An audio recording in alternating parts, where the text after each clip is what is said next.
the spirit world. Whoa. It's the domain of the spirits and the espers and the all that from beyond. Everything that comes from the other side. The cyborgs. The aliens. Yeah. The amber lamps and the aliens. How sick would it be to just have a soul patch and just bang this shit out all day? Imagine how much echo it out throughout your whole neighborhood. You get some clunge off that for sure. You go to a bunch of gem stores. I'm pretty sure at this point that you can get pussy from doing literally anything, which is the opposite of what I do. As long as you're doing nothing. Well, we know that what you're doing isn't working. I specced into exactly the wrong thing, which is not doing anything. Yeah, that one. That's a problem. The only time that's ever worked is if you're like a hot lady that's asleep. And then sometimes sex will happen to you. Well, yes. Anyway. Or just being a lady, just kind of in general. But just, and even if I wanted to do anything, I can't. It's not like I can leave. So all I have is casting because I can't leave my fucking house. It's a nightmare outside. I was talking about this earlier, but this is really the first winter I've had up here where I'm just like, this is actually, preventing me from like doing the very small amount of activities that I do. You don't know what you have until it's gone, buddy. You never knew. Yeah. Imagine how much relish you're gonna tackle those activities with once the I never the realized ice has how receded. often I went to the grocery store. Like it turns out it's like once a week. I know. I can't. That's what they took from you. I started driving to the grocery store. I was getting gas, and it just became like full whiteout. I just turned back. I was like, I'm not even trying. I'm not even close. I guess I'm breaking into the pickles today. Yeah. I guess it's rice. It's rice and pickles. I probably have like 20 cans of Spanish white anchovies. That I can just dig that's all into. You need. Yeah, that's good. Sodium. A little bit of protein make in the there. cat go absolutely nuts. Not only the can opening sound, but the fish smell. Cat is just going feral. Cat is like busting out of the windows, spinning around, just running on the ceiling. Doing Suzaku kicks throughout the house. Head over heels, going crazy. Yeah, that's where you really dig into the stuff that's deep in the cabinets that you really never had any intention of eating when you bought. Like you're like, oh, there's some beef broth back here. Yeah, I guess it's like because I can make rice all day. You buy a 10-pound bag of rice, you can always eat a huge bowl of rice. That's not very satisfying. You kind of feel worse after eating it. Like you need protein. My permanent storage protein is canned fish. Speaking of wiping out, another thing that I did recently that I haven't done in a long time is slip on ice and wipe out so fucking hard. Oh, you got fail armied? I got full fail. Man, if I had a driveway cam, you would have seen. I Charlie Brown, dude. I did a full Charlie Brown. I must have looked so fucking stupid. I was walking out to my driveway I was gonna snow blow, and little did I know that maybe because my truck was parked here, but like somehow the entire area, like right in front of my garage, there was a layer of snow, but underneath that it was like perfectly smooth ice, like zero friction, like fucking how nefarious, like how roller nefarious. Skating rink ice, not roller, skating rink ice. And like I was just like casually walking out, and first step I took, I just flew backwards, and I don't know if I hit my head, but my head hurt afterwards. Holy shit! I was on the ground before I even knew what happened. It's so funny how like you somehow generate way more force than you would expect just taking that one step. Like when you lose your footing and just slide, you never realize how much potential energy, how much friction is helping you out when you walk. Like you're so like all your body weight is dependent on the contact between like rubber and usually some kind of concrete or wood. Yeah, it's the only thing stopping you. All of you, yeah. That sucks, dude. And there was just nothing there. Like my foot just went. I put my foot there and it just kept going, and I had no time to adjust. I just So what happened there? Did you lose footing with both of them, or did your one foot manage to maintain some footing? You did like a split. What was going on? I fell full on onto my back, so I must have just like Oh, somehow. I must have just, I don't know. I guess my other you'd leg already just you kind already of lifted the foot. crumpled. You already lifted the foot up or something. It happened too fast. I don't know, but my whole You were back so and like chipper. the back of my head just hit the. I didn't brace myself. Like my arm didn't. No, I just full, complete tumble. You left your house with such enthusiasm that you were skipping your way to your driveway. It's every time I'm like, I'm gonna finally do the right thing and snow blow my driveway. Like it really needs to happen. Finally, I use this thing once a year. Like I'm gonna do it. Gosh darn it! First step, I fucking eat shit. Lesson learned. Lesson learned. Yeah, never do anything. Never fucking do anything. I Wow. don't care how much pussy it gets you. Don't do Just it. snow blowing your driveway. That's a slight bump. I think if a girl saw, it's like, damn, look at that. Yeah. Look at that driveway. Look at how clean it is. Mm-hmm. And you get some salt down too. Might even be fucking properly drivable. That doesn't do anything. I learned that. Nope. Put a full bag down. Oh fuck. Well, I'm sorry for your misery. Oh, it gets better because I have a story. I have an unrelated story. Something happened to me that I was saving. I'm going to tell this story. I have to do it for content. I will preface this story does not reflect well on me for multiple reasons that we'll get into. Okay. But it's just solid content and I have to do it. I have to do it for the cast. Sure. So this happened the Friday before last, just about 2 weeks ago. It was Friday, and I was psyched, obviously, TGIF, and I'm sitting at my computer desk. It's about 1 p.m., and I hear not an aggressive, I would call it a very assertive knock on my door. And I hate when people knock on my door. I'm like, I don't want anything to do with that. I never answer it. Never once answer my door if I don't expect someone to. No, somebody's coming. Yeah. No. I'm just like, I'm not going to deal with it. And it knocks a second time. I'm like, geez, what the fuck is this? This salesman is very, is really going for it. So I get up and I go to the front of the house and I do what I always do is I peek out the front curtain and I see that there are count 'em, two police cars in my driveway. Good. And that's a good thing to see. And so this is the first way in which the story does not reflect well on me, is that it makes me sound like a huge pussy, which I am, because I see that and I immediately experience the most intense adrenaline rush I have ever felt in my entire life, where like you can hear the blood going through your head. Oh and it yeah, sounds yeah. Like, The world's getting a little fucking hazy. yeah, or like you're really locked in on like whatever you're focused your eyes on. yeah. So I'm just like, okay. I've gone through this scenario before.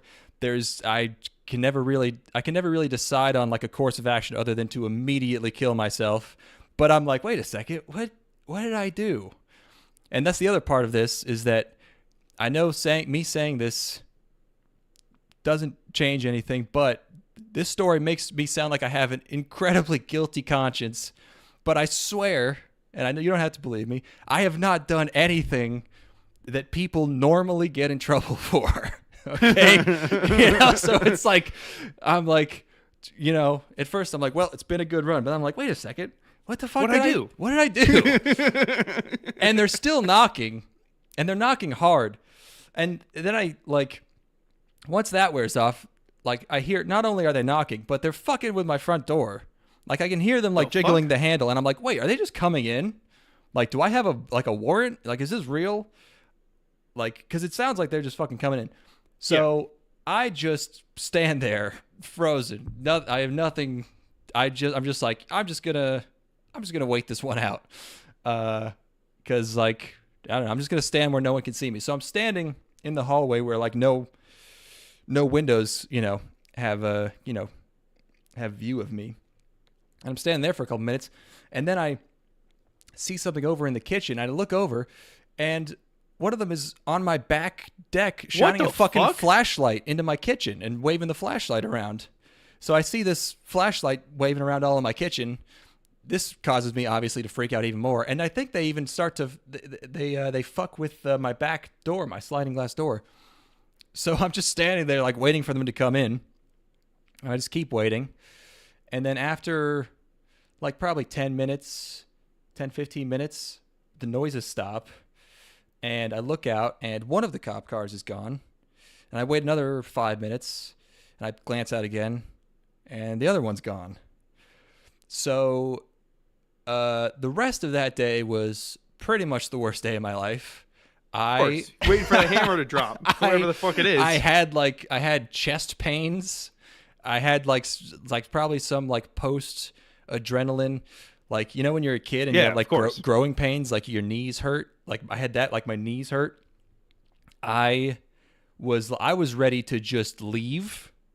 I was ready to go. I was packing things, and I was like, if they showed up again, because I thought like maybe I convinced them I wasn't home. I thought like, okay, if I were them, maybe they would show up like after like work because they would assume I was home. So I had a bag of stuff, and I was ready to just take off into the woods if they pulled up in my driveway again. And I didn't have a fully formed plan. It was like I had the beginnings of a plan. Like it was not a good plan. Honest to God, my plan was to walk all the way to Stevens and pay him $5,000 to have him drive me somewhere where I could lay low for a while. That's not a good plan, but that was the first. That's a terrible plan. That's a bad plan. But I was like, I can't. Some refinement. I know, yes, it needed some working, but I was like, I can't drive, obviously, because like you know. So I was like, next time I leave. I can't wait to know what this mundane thing they were coming around for was. I don't know. You never got the fucking update? They never came back. No. Wow. But I was I took everything in my house that could be construed as not up to code and put it in a bin and dumped it in the woods, and I was like walking backwards so that my footprints were it was like, you know, and I you know, I at one point I got a chair and I was sitting out in the woods and I was looking at a camera I had in my window to see if they would pull up to the driveway because I didn't want to be in the house. But I was basically and I lasted like, you know, half an hour because it was like 15 degrees. Yeah, fucking cold as shit. It was cold as shit. And so I just sort of camped out, you know, looking at my driveway, waiting for them to come back for the rest of the day. And that was very stressful. So, and obviously the entire time. Now there was one thing in the back of my mind that I was thinking, maybe this is it. But the whole time I was like, that can't be it because it's like total cope. I'm definitely coping. It's not something that simple. There is no fucking way that that's why they were here. And I'm just freaking out for no reason. My truck was parked weird in my driveway. I had gotten stuck because the snow was too slippery. And my truck was halfway up my driveway. So this whole time I'm thinking, what if they're just checking because the truck is parked weird and they're like checking to make sure someone's not like robbing the place or something. I don't know if anyone would do that. But as I was observing my driveway, I did see at least a couple people like drive very slowly past my driveway as if they were weirded out by the truck being there. That's honestly my best theory as to why they were there. Other theories, I was like, I don't know if I signed up for jury duty, honestly, when I moved here. But they wouldn't send. The thing is, there were 2 cop cars. And it's like, why would they send 2? I'm thinking of things they would send 2 for. I think your thought about the break-in makes sense. Like the idea that they're like, they see a car parked weirdly in the driveway. Car. Yeah. And if people were paying attention to that, like, I could maybe see it. I don't know. It's just so weird. Like, there's clearly a lot of snow, and like someone calls and is like, "There's a truck." Like, you know, I don't know. It's the 2 cop cars that's weird. Wow. Yeah, but I have no idea.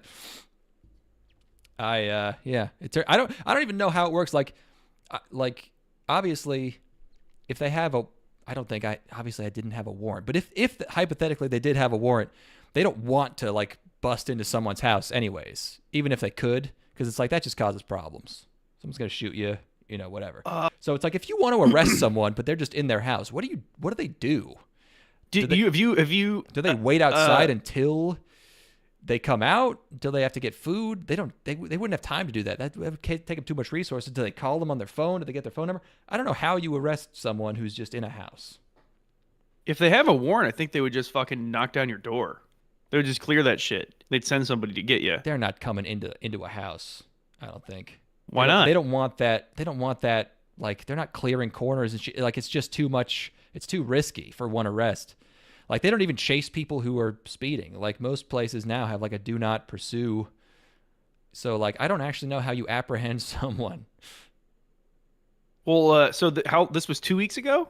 Mm-hmm. Weird.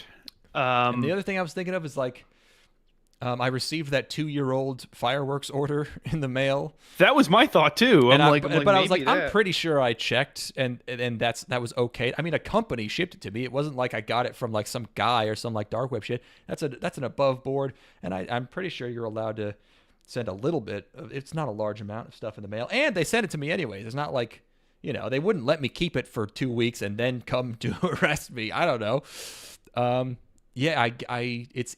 also, I have like a $4 toll from last summer that I haven't paid because I've tried to pay it multiple times, but their website doesn't work. So now I think I have like a $50 fine that goes along with that. But again, you're not going to send 2 cops to someone's house for that. That's crazy. I have absolutely no idea. I mean, I don't know what you could do that would have drawn any attention. What? It must be. Have you have been talking to your mom and your dad pretty frequently, right? Yeah. It's not like they called for like a fucking wellness check on you.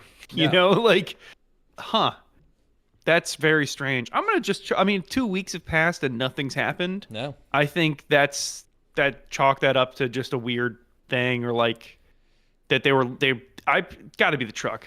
Gotta be the truck. Only thing that can make any sense. I guess it's the truck. Yeah. Yeah, if they showed up again, I had a good. When I opened the door, I was gonna be like, I was born in the U.S. I can prove it. I just need time. I was like, that'll get them. They'll be like, we were gonna arrest you, but that was putty funny. in their hands. That was topical. Yeah. So that was. That would stress me the fuck out. Dude, you got like, that was I've had that nightmare where like there's pounding on your door. And it's that was one of the more stressful things that's happened to me ever in your life. Yeah. Yeah. Wow, damn. I had to bury the Nisemonogatari Blu-rays. We got to work on this plan. You know what it is? They're finally coming for you after the threats that we made to Ellen Powell in the woods. Ooh, yeah. The ones where we explicitly said that they were threats. We said, "Hey, what's this we, buddy?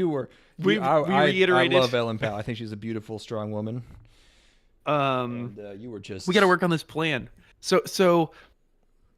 And you could actually, if you could lean a little bit closer to the microphone while we work on talking about this plan that you're going to have to escape from the police, who you don't know what their intentions are at all. I'm just immediately peace assuming. How funny would it be if they were just like, I wonder what if they were just like, they just didn't have anything to do, and they were just like, let's dig this guy's truck out. Let's be good. Let's just do something nice for someone. So you knock on a dude's door, planning to ask him, like, hey, need some help with your truck, and he just immediately shoots himself in the head because he's like,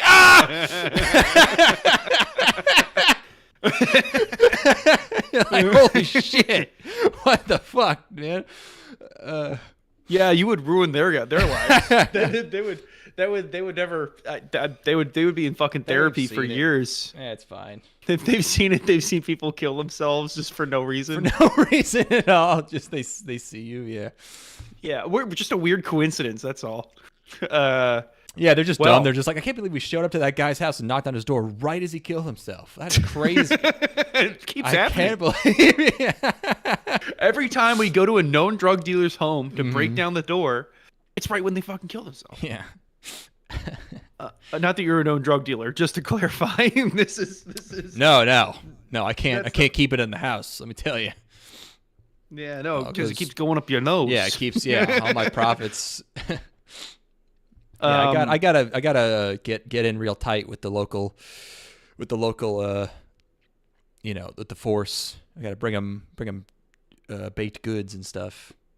Which is, yeah, I guess because think about it's kind of weird when you're like a single dude, but I don't know. I got to find some way to get in their good graces. probably some lady cops there. It's true, yeah. You think about the amount of serial killers that have managed to ingratiate themselves with the police. You know, like where they're like respected members of society, and they do like police and firemen fundraisers and shit. That's got to be you, even though you've done nothing wrong. You have to get in front of it. You have to get in front of it just in case I have to build you good decide to do karma, something even wrong. though I have no negative karma and have not done anything below board. Yeah, that's a good idea. Honestly, yeah, just build that influence, and then before you know it, you're a politician, baby. There you go. I don't envy that. That's terrible. So you're dealing with it's cold as fuck outside, and also the police came and knocked. And That's then, yeah, great. and then every time I'm like struggling to get up my driveway, I'm like, I can't let this fucking happen again. I don't want cops in my house again, so I have to Hey, get is my that truck. the truck from before? Yeah. This time we should break down the door just to be sure. Also, like another reason why I couldn't answer the door is because I hadn't showered and God knows how. Like I fucking stunk. Even if I wanted to answer the door, I couldn't. I was like, I looked insane, and I smelled offensive. That would be probable cause. That would be enough Yeah, for you them can't to be answer. like, You can't answer the boys in blue when you fucking reek. yeah, this dude's up to something. Nobody with good intentions smells this terrible. No. Well, my life has not been that eventful. I watched some more bad Best Picture winners, if you'd like to hear. Yeah. The controversial Best Picture winners. I was looking through those recently. Like, yeah, I feel like there's almost more controversial ones than there are not. I mean, like there's like semi-controversial, but then a lot of them are just kind of regular. Like just a little controversial. Yeah, it's just they keep cropping up. Like just when I think I've hit the end, I find another one that somebody recommends to me, or like there's a lot from the early era of Hollywood that like hasn't aged well. I forgot Gladiator won Best Picture. That's insane. I was just talking about how I watched that and it sucked shit. Yeah. Another one that I'm planning on doing is I'm going to do Braveheart too. And then I'm also going to do Braveheart also won. Yeah, like Braveheart is like, I mean, I haven't seen it, but I know it's like, it seems like way more of a crowd pleaser than a critical, I didn't even think critics liked that movie. Like the accents are terrible. Like it's like super simplistic. The 90s were kind of on fucking crack, man. It was like a lot of those, also Forrest Gump won over. Makes sense. It's just it's pandering to boomers so hard, and it's like it seems important because it's all about stuff that History. happened. Stuff that happened. Although Pulp Fiction probably should have gotten that one. Yeah, even Shawshank. I'm gonna watch Forrest Gump too. But I first I need to do some of the early Hollywood stuff just to really know. Did you say you watched The English Patient, or you said you were going to? That's on I was going to. It was just has the mood has not struck me yet, just based on the subject not in matter. An English Patient mood. Yeah. No. So I did the King's Speech. Right. Yeah. Which this is maybe just I had to do a little bit of growing up. I had to reevaluate this movie that I've had extreme distaste for 15 years at this point, because it beat movies that I liked better, and that really polluted my perspective of the movie. Oh yeah, 2010 was you got Black Swan. It was stupid. It was stacked. It was Social Network, Black Swan. That's why. It's because you love Social Network. Okay, True Grit. There was Grit. like the thing was it was like everything that was nominated for Best Picture. Anything but the movie where it's a historical drama where British people talk in rooms was like basically what I wanted. Upon reevaluation, that's a great movie. Okay. That's a terrific movie. It's by far the best one that I've watched. It's not I wouldn't have picked it if I were to go back and it's Mm-hmm. probably top 5 of those, but no, I wouldn't have picked it. Yeah, But yeah. yeah, excellent. Jeffrey Rush is the seal of quality here. He's 2 for 2 on controversial Best Picture winners that I enjoyed, because he was also in Shakespeare in Love as well. Oh, okay. And actually, now that I think about it, so is Colin Firth. Colin Firth in Oh that yeah. he's also in Shakespeare in Love. Wow, interesting. Okay. So that was good. And then I watched I watched maybe I try to think of exactly where I need to place this one. I watched Dances with Wolves, which Yeah. is fucking awful.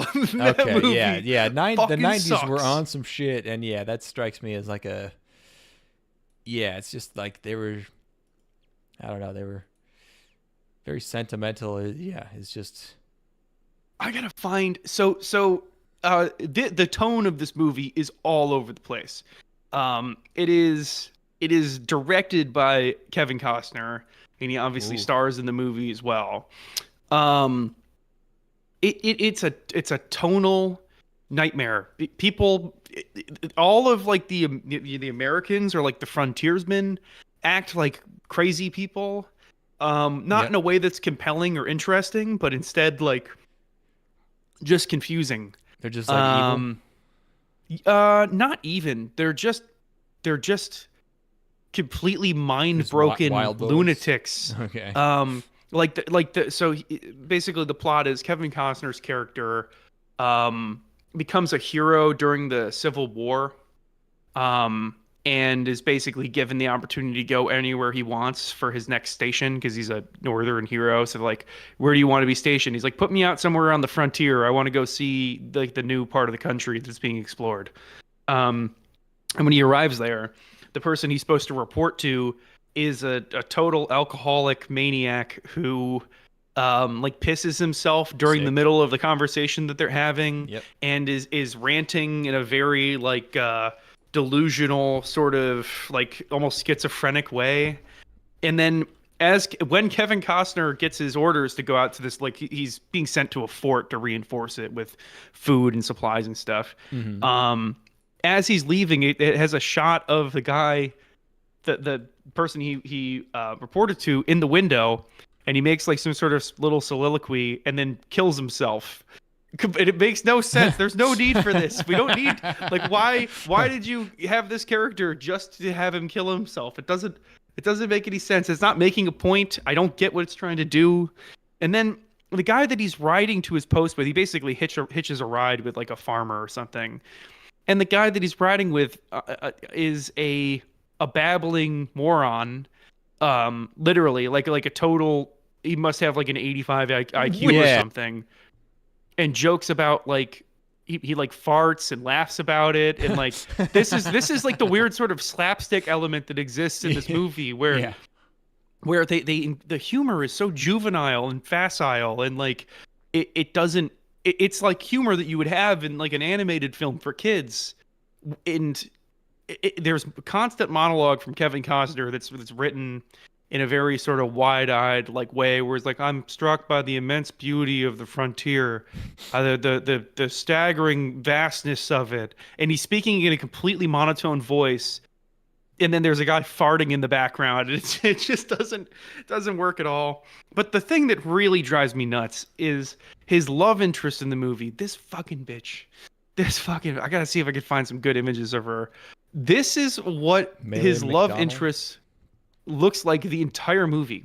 This is the facial expression she has on the entire time, without fail, the entire movie. She's got her hair this actually makes her hair look better than it actually is, but her hair Is she she supposed to looked- be Native American? no, she's a white Oh. lady that was taken in by the Native Americans Oh, okay, after okay. her family was killed by another tribe.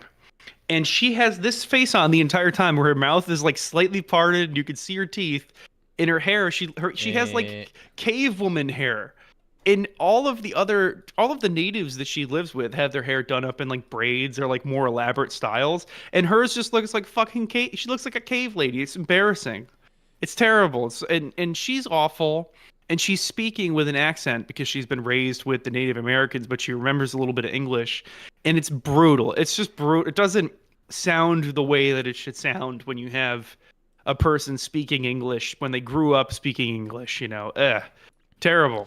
Yeah, that's Horrible movie. that never struck me as something I'd be interested in. I also like how the poster is like an almost totally like foggy, like you can't even see it, like picture of some buffalo, and then it's just a JPEG of Kevin Costner's face like overlaid onto it. Like there's nothing, there's zero artfulness to this poster. No. Yeah. There's a lot of 90s movies are just like they're just like that. They just have this weird, just like historical, and they're so like a river runs through it type shit, or like fucking of mice and men. I don't know. There's just a type of movie.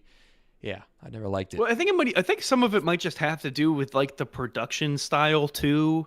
Is like it's there's no grit. It doesn't like there's no grit to it at all. Mm-hmm. I know what you it doesn't. mean, Nothing feels lived in. So I in spirit of pretty much always having at least one thing that I like to say about the movie that I enjoyed. Except I gotta Crash. say, except for Crash, of course, the best actors in the movie by far are the Native American cast. They're fucking awesome. It is like it's all of the people that you get when you need to make a Native American movie are there. It's all of Yeah. it's There's like there's many like of them. 10 Native American actors in Hollywood, Yeah. and they're all there, and they're superb, and they're. I think it just has to do with I understand their motivations, and I understand like it doesn't. I just feel like they're really grounded compared to this stupid bitch, frankly, and Kevin Costner's sort of like almost Forrest Gumpian manner in this movie. It's a disaster. It's 3 hours long too, which is my like God. rough sledding. So I have this right now. I have this above Green Book. But I think I could actually slot this in below Green Book pretty comfortably. I think they're basically on the I same thought you level. said Green Book was like okay. It's just like it doesn't have any like conflict. Yeah, I dislike them for different reasons, if that makes sense. Where like this is like kind of a aspirational disaster where they're like really reaching for something here, and they think that they're making something really profound and meaningful. And Green Book is really well executed, but deliberately taking the simplest approach to everything, Right. in a kind of cowardly way. So they're putting them right on the same tier, I think. Okay. And as you know, as my mood changes, I've been shifting them around. But this is terrible. I can't believe this won Best Picture. I can't believe that there were a bunch of people suckered into thinking that this was anything. It's what did it beat? Let's see. Something called Awakening. There's Ghosts. That's Patrick Swayze, right? 89. Beat Goodfellas was the big one that it beat. Oh my God! Wow! Wowie! Yeah, I know. Yeah. Hey, I'll withhold judgment. I haven't seen it. Maybe it's great. No, Maybe you're don't wrong. withhold. don't bother. It's got an uphill battle. I don't know. Yeah. Oh, That's a crazy. Also, that's a crazy upset. Misery too. Misery. That's What? not 1990. 1989 is when Misery came out. Oh, that's a different year. Well, this is the 90 Academy Awards for movies that came out. Oh, but I'm sorry, Misery hold on, wasn't hold even on, hold on. nominated. Misery came out. Misery came out in 1990 for the 91 Academy Awards. Wasn't nominated. It should have been. It should have been nominated. I You haven't seen it, but yeah, it's probably Silence of the Lambs one though. 91. know. Well, that's for that. That would be for the Silence of the Lambs one for the 91 Academy Awards, which were in 92. That's because it's like. Oh, I see. Okay. These were movies that came out in 90. Mm-hmm. I'm looking at 2000, and I said Gladiator one, but actually, like that 2000 is the most under. 2000 had nothing going on apparently. There's something called Chocolat with Johnny Depp. That's a Johnny Depp movie. Yeah, And then there's Crouching Tiger, Hidden Dragon, which is probably good. I haven't seen it is good. And then something called Aaron Brockovich, That's Soderbergh. Like okay, I've heard that's actually good too. I'm sure they're good, but it's like I've never heard of these. And Traffic, which has a really generic, like, what is this poster? Another Soderbergh. Oh my God, Soderbergh had 2 in 2000. Damn, Soderbergh, not Soderbergh.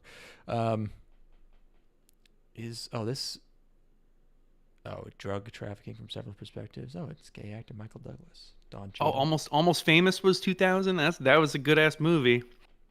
That was good. Not nominated. Wow. Okay. Yeah. So that's where I'm at. I also don't ask why. I also watched a Best Picture winner. I didn't realize until afterwards, but I watched It Happened One Night, the 1934 Frank Capra film. What possessed you to watch this? I said don't ask why, but I did. And it's good. It's funny. The guy, Clark Gable's character in that is what Bugs Bunny is based on. Because there's a scene where he eats a carrot. But there's a scene in that, it's a comedy. There's a scene where he's trying to hitchhike, and like he's bragging about how he knows all the different like hitchhiking like hand symbols and like the body language to do, and he's just doing all these different like movements and changing his pose, and just cars keep passing him, and they just keep passing him faster and faster, and it is one of the funniest pieces of physical comedy I've ever fucking seen. It is so fucking funny. And then obviously the girl is like, here, let me show you, and she like lifts her skirt up, and a car immediately like slams on the brakes, and like the tires screech and everything. It's fucking fantastic. Yeah, that whole it's got a bunch of funny bits. It's good. So there's my review of a 90-year-old movie. I'm still very curious as to why, but I guess I don't get to know. It's sometimes shit happens. Did Steven watch anything, or Steven's probably fucking not going anywhere? He's in Italy. Oh, he's in Italy. How long is he here for? At least a week. He's coming back the 21st. Oh, so he's coming back this weekend. Okay, gotcha. 21st, 22nd. Gotcha. He said when he gets back, he said, I have to ask him to tell the story about his flight to Atlanta. He said he sat next to the craziest lady he's ever met.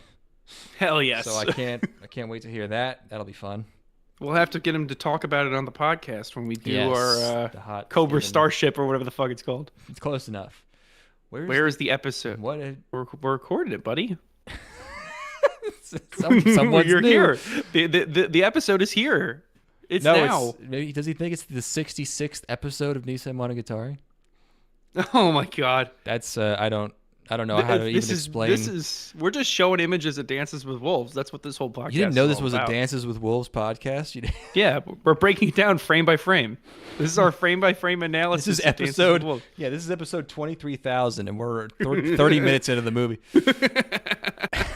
This is the frame. All the frames are going to look like this. I got to tell you. Guys, especially if it's got her in it. I'm sorry. Okay. We should talk about. We are. I wanted one more thing. Oh, you got before we get into this. Yeah. So I've keep teasing him. Keep blue balling him. So I think we've had this conversation before, but are there any kind of like woo mysticism things that you would try?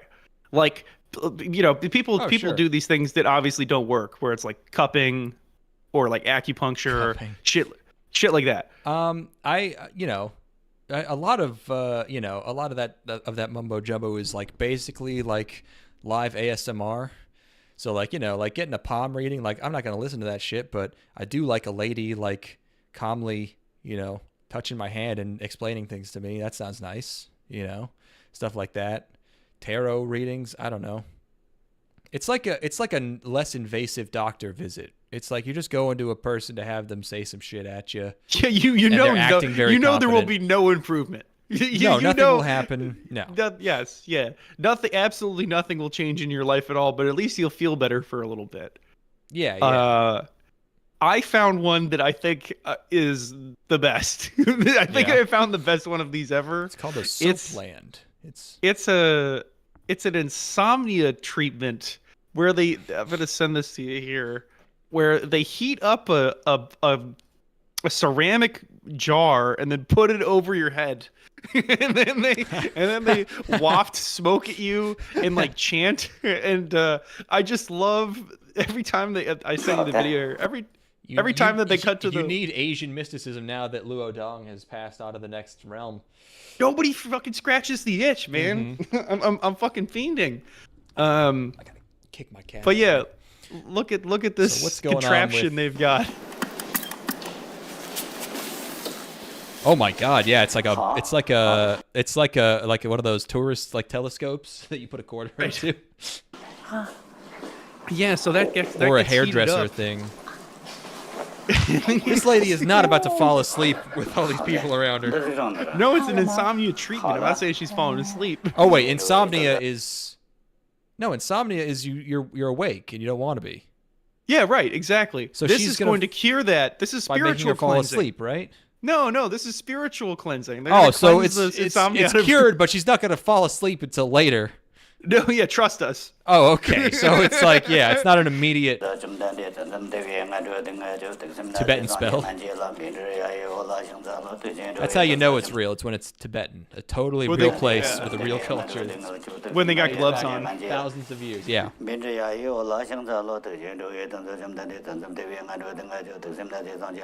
Is there any way this dude is not making up these syllables? There's no way. I could absolutely do a more convincing fake language than this. He's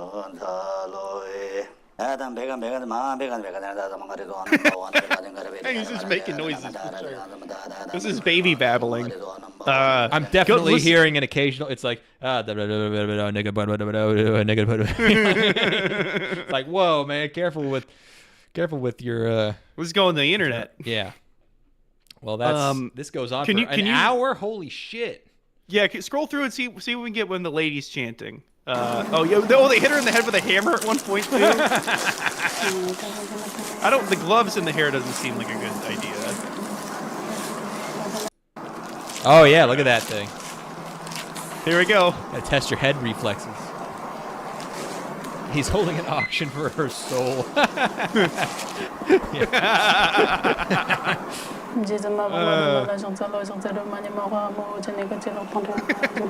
I keep hearing nigga. I'm sorry. I just keep hearing it's like, oh, you don't know that nigga.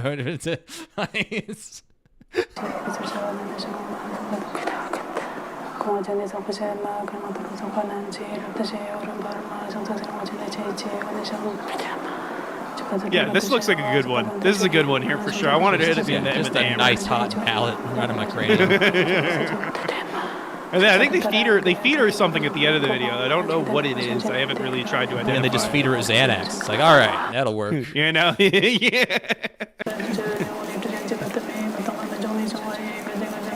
That's digging in. There's digging in there. Yep. I can't wait to fall asleep in 10 hours. Quite the mouth workout to make up things the entire time, like this chanting. She's doing it with less enthusiasm than she was before. But yeah, there you go. That's what I want to do. I want them to put the thing over my head. Yeah. Yeah, you got to find someone. There's got to be like 2 people who do that anywhere. Tibetan insomnia. I mean, it probably works because like you're sitting in bed that night and you're like, what the fuck was any of that shit? And it's so like boring to think about that you just like fall asleep. You know. Absolutely. Definitely getting horny for sure. Oh yeah. Well, when somebody hits you in the head with a hammer, how are you not going to get horny? Yeah. Well, should we talk about it? I think it's time to talk about it. All right. Let's talk about our generational trauma. We're continuing on our Monogatari journey. And it's time for Nisemonogatari. That's the second one that came out. It's I forgot to check. 2012, right? I think really, if I recall, it's early 2012. That sounds right. Let's see. Nisemonogatari, January 7th, 2012. Yup. Yeah. Yep, I was there. Nailed it. Trust Nailed me, it. I was there. It does. The time it takes for things to come out never seems like a long time in retrospect. Like you'll always be thinking about like, man, it's like that video game was in development for so long, and then like you look and it was like 3 years or whatever, and you're like, oh, like it felt like such a long time. When this came out, it felt like they would never make any more Monogatari. Like it was just too good. It had been 3 years. It's like there's no way. And then they did it. They just fucking did it. And it's good, and I like it. I've been doing the inhale for 5 seconds, hold for 7 seconds, exhale for 8 seconds. It's been knocking me out every night. Damn, that's deceptively easy. Yeah, I'm gonna try it. Yeah, I'm gonna try it. No, I'm just kidding. I'm gonna keep watching old videos of Luo Dong until I pass out. Yeah, I'm gonna cry thinking about Luo Dong and how we lost him far too soon, and how cool he was when he was younger, and I never got to meet him there when he was young. I never got to meet him when he was old either. But yeah, Nisemonogatari. So we did Kizu, and then we did Bakemonogatari, and now we're here. So Nisemonogatari. Nisei means fake. So the yes, or fake or something along those lines. Stylized in English as false story sometimes to keep with the sort of portmanteau. You have mon story, and then you have false story.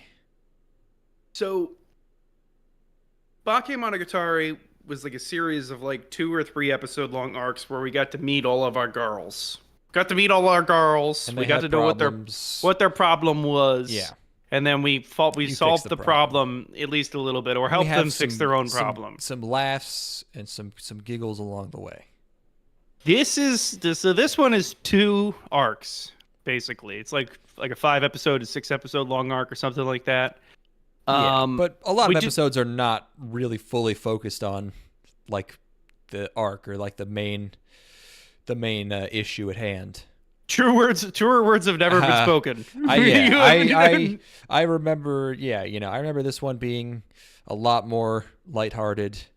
That's part of why I liked it, because it's just a whole lot of shenanigans.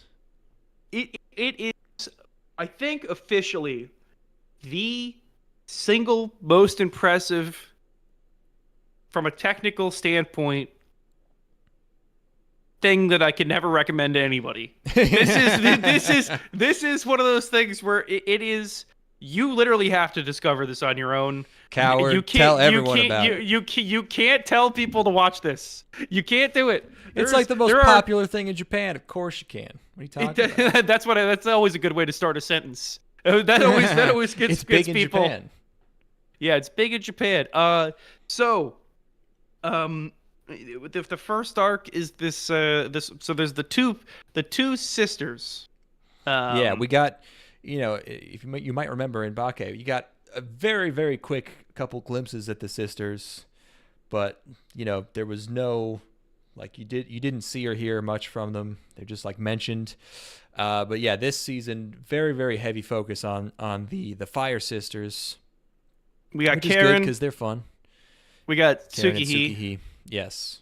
They're one's 50. The older one is Karen. She's 15. The younger one's Tsukihei. She's 14. Yeah. And they fancy themselves to be heroes of justice. Yeah, they are getting into their own, like, I guess supernatural, crime fighting things, off screen, prior to this that we never really see or hear about. But they're sort of like this vigilante team in their own school, and that's sort of and part of this is them biting off more than they can chew, which is why Araragi gets brought into it.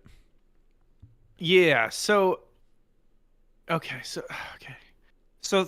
of these girls, their affliction is a reflection of some flaw within themselves, right? It's always like some sort of metaphor for whatever their problem be. So in the case of Karen, we got it's the flare circle bee or whatever the fuck, or flare circle wasp or whatever she got going on. Basically, she was attempting. Somebody had been handing out curse charms in her school. Yes, like people had been trying to buy charms for luck or whatever. Schoolgirl shit. And somebody had been providing them charms that actually worked. and were instead curses. And when she went to confront the man who had been doing this in his crazy, almost like, what is it? What's it called in Persona? It's the Velvet Room, or the what the fuck is the room Velvet called? Room, yes, yes. The Velvet Room. He's got like a Velvet Room kind of situation going on. Mm-hmm. He embeds within her a curse of a fire bee that basically gives her like a fever and fucks her up really bad. Yes. And Aragi's got to figure out what's going on. Mm-hmm. So how this is a really condensed version. That explanation is shit that takes place over like 4 episodes, basically. Yes. Because again, this show is impossible to really describe. You could describe scenes. Yeah. You could describe Boy, the general plot. I mean, it's like, yeah, it's like there. Almost every scene of this is so goddamn iconic at this point. I mean, it's like it's so fucking jam packed with just primo shit. Everything. It's just there's so, there's still these like very very long conversations which are good, but there's so little fat. It's just all, I didn't fully watch through all this. I kind of skimmed it, but man, I just like everything. I was like, oh yeah, of course I remember this. I was trying to get screenshots before the episode. I was like, I can't get enough screenshots because every frame I not only is burned into my brain, even though I only watched it once. It's just so good. And like just in the first episode, there's so much good, like the first episode, a lot of this is just him like just catching up with the girls again. He just goes and hangs out with them. Right. So like the first episode, he's like, he's talking to his, I think just Tsukihi here, who just always is just chilling out in a really loose kimono, or which I get them mixed up. Whichever is the more casual one, yukata, bathrobe, let's say, and then he just goes. And on his way, and he gets a call from what's her name? Nadeko. He's heading to Nadeko's house, but before that, he runs into Hachikuji and has like one of my favorite like interactions in this whole show, where they're just like walking along and talking to each other, and like they're just riffing. And normally, like, that's one of the things this series does, is like normally like this type of really quirky, conversation, like it would be very easy to do in a way that would get on my nerves, but like it's just so it's so fun where like they're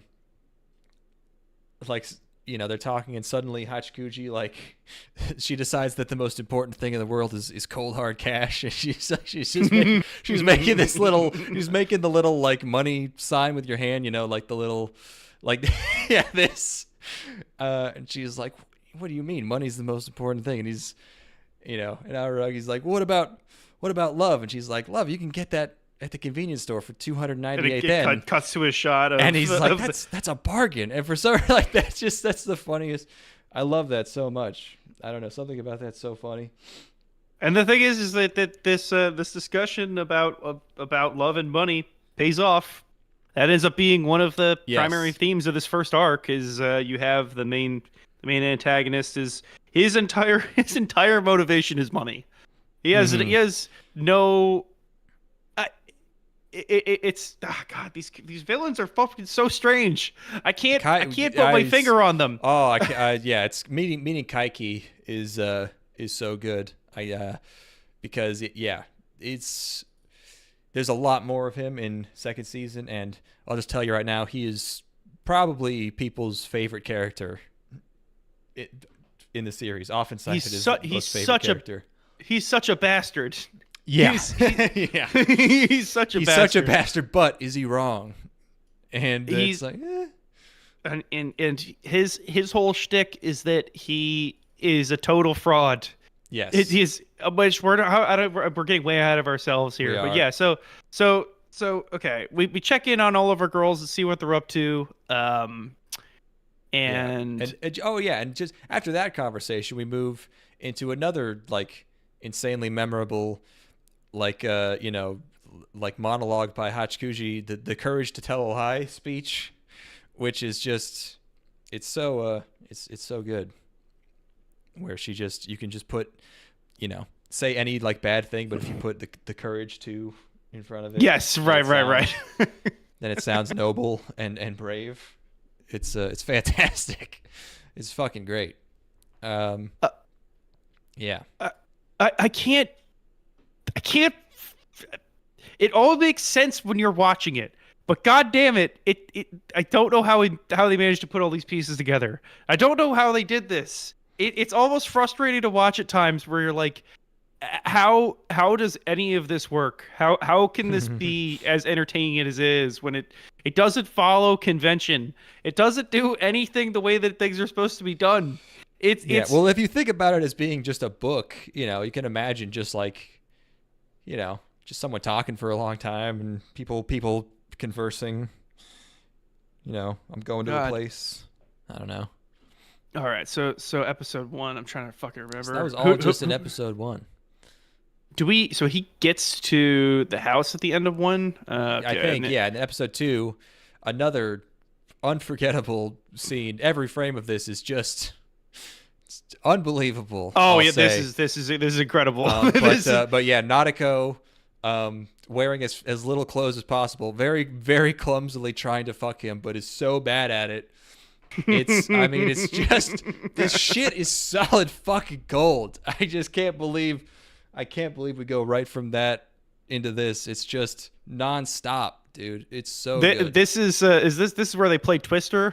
Yes. At the end? Well, yeah. Well, it's like it's an extremely, it's such a good like young teen thing. It's like where it's like it's only 2 people, and she's like, "What? How about we play Twister?" And she's like suggesting party games, like King's Game, which are like drinking games.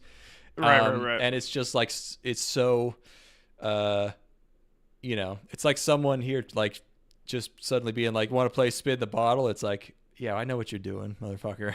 So Araragi, Araragi is he's also such a bastard. He is such a motherfucker. But like, yeah, he's barely hanging on.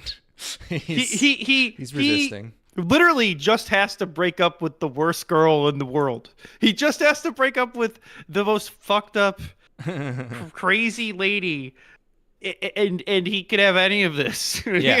But he has to. He can't resist. But he somehow made. I don't know. He does. He does. He does kind of. He's always right there on the line. Yeah. He's always he's kissing his fucking sisters. He really has more physical contact with his sisters than any other girl in this season. It's crazy too. We're that's the wildest piece of dialogue I've ever heard in a piece of fiction. Is at the end of the season, the younger sister is is it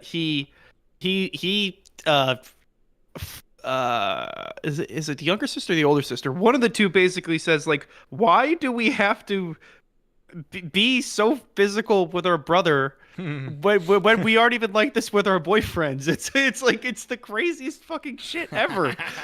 It gives what makes it impossible to recommend. It's like how are you going to tell somebody? It's like, okay, look. Well, you can only recommend it to people with taste. That's the thing. You just have to understand that it's funny.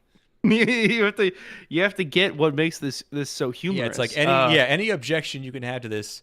Nisio is always a step ahead of you. Like, he knows what he's doing. He has to know what he's doing. You can't watch this and not understand that Nisio knows what he's doing. It's too self-aware. It's too winking at the camera, God. Okay. Where to even go? Okay. Yeah, God, look at that shot. Jesus Christ. There's so many. I mean, it's just they were so off the fucking goop with this shit. I don't even know how much of this I could show on YouTube. I'm gonna do it anyways. I don't care. Yeah, this is. And then he goes right into Kambaru, who's just naked, covered in books. She's just in a seat in a pile of books. And then she fucking I think tries to rape him at the end, probably in a joking way. Yeah. Yeah, right. She like puts up walls and it strips his clothes off and like has him in like a headlock or whatever. Yeah. Yes. Oh, so he checks in on all these girls and comes very close to fucking all of them before we see his girlfriend. Basically, Yeah, is well, what it was. she's in the very first scene, but that's a fast forward. Yeah, right. which is a very funny like yeah, it's like, you know, you're watching all this, and even in the latter half of Bake, it's like Senjo Gahara was kind of not around as much, and the whole time you're thinking like that is his like girlfriend. He's just like hanging out with all these girls, and then yeah, he really gets his comeuppance, and she just kidnaps him and she's kidnapping him because she doesn't want him dealing with Kaiki. But isn't it Kaiki, also yeah. like, isn't she also like you've been hanging out with like all these girls, haven't you? Like, what's up? What's going on? Yeah, she's also she's always sadistic as well. So like you can never really tell exactly what she's doing things for, because she's always going to be doing at least a little bit of something. You know, she's always going to be torturing him in some capacity. His so why does he love her? What is his reason for love? What is this? She loves him. All these girls love him. All these girls love it. Is it because Yes. he had to save her, but all these girls love him because he saved them. I don't understand. No, well, but she is the one who straight up tells him to his face, like, I don't know if this happened yet, but she's like, I fell in love with you because you saved Yes, me. that's And in the season. and if anyone else had saved me, I would have fallen in love with them too.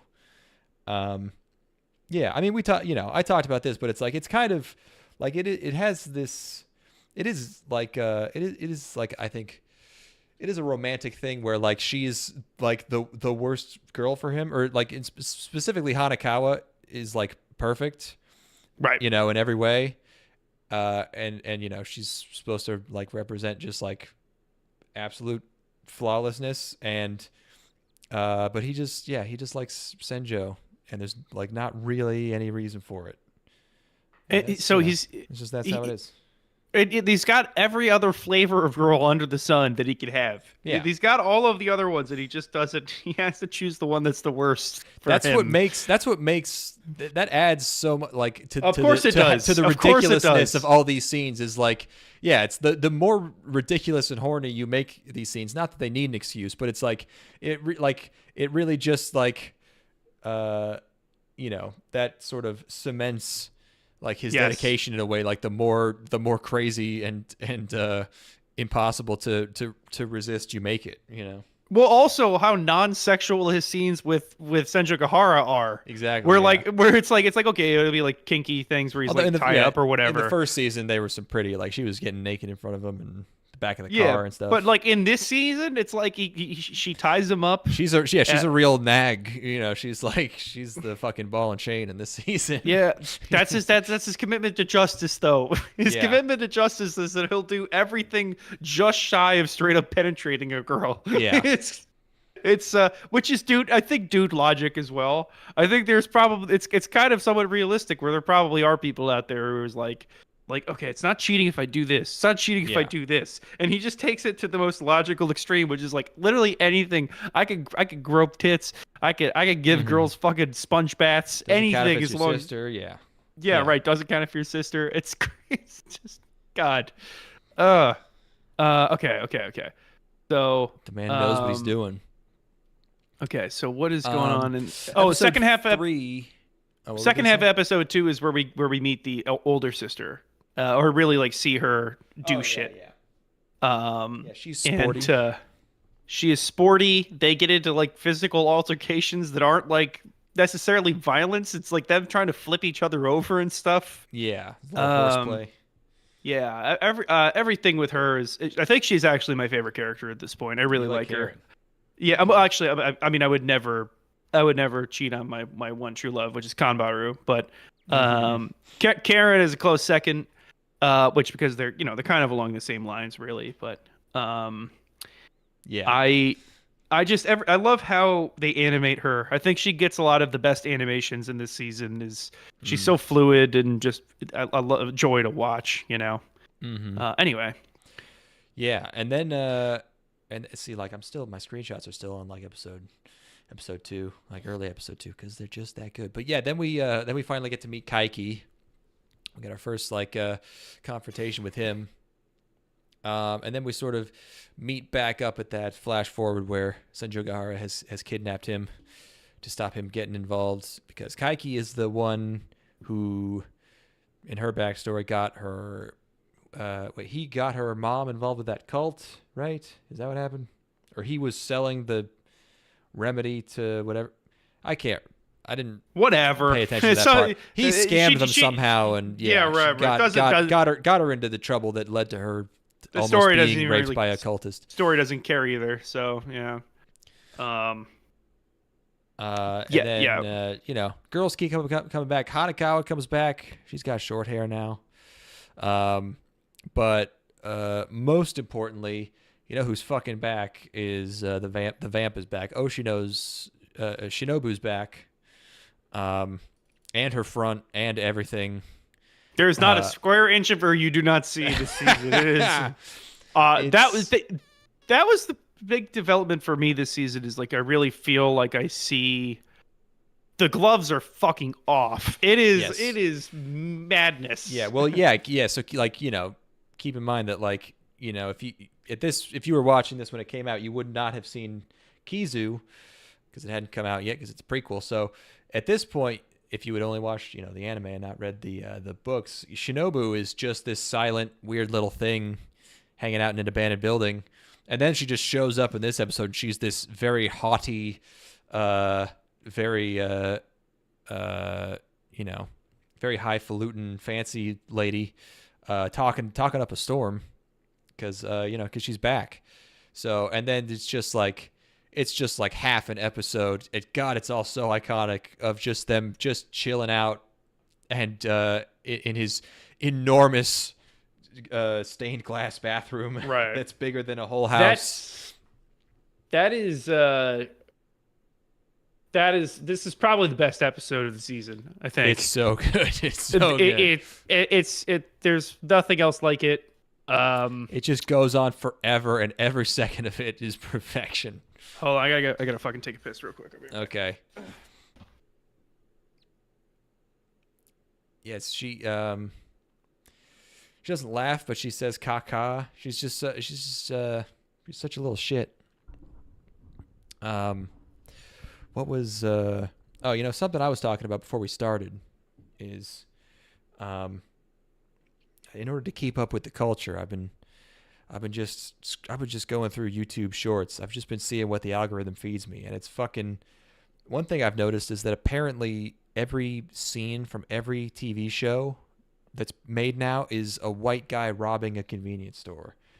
Like I've seen at least 3 scenes of a white guy specifically robbing a convenience store or like a liquor store. And it's not even like a skinny, like tatted up meth head guy. It's always like a nerd. It's like an Irish looking nerd.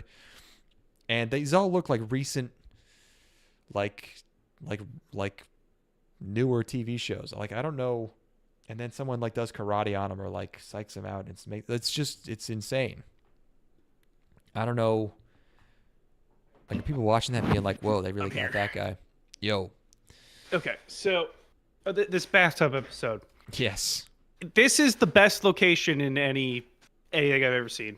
Yeah. It doesn't exist. Every single room in this house is ridiculous.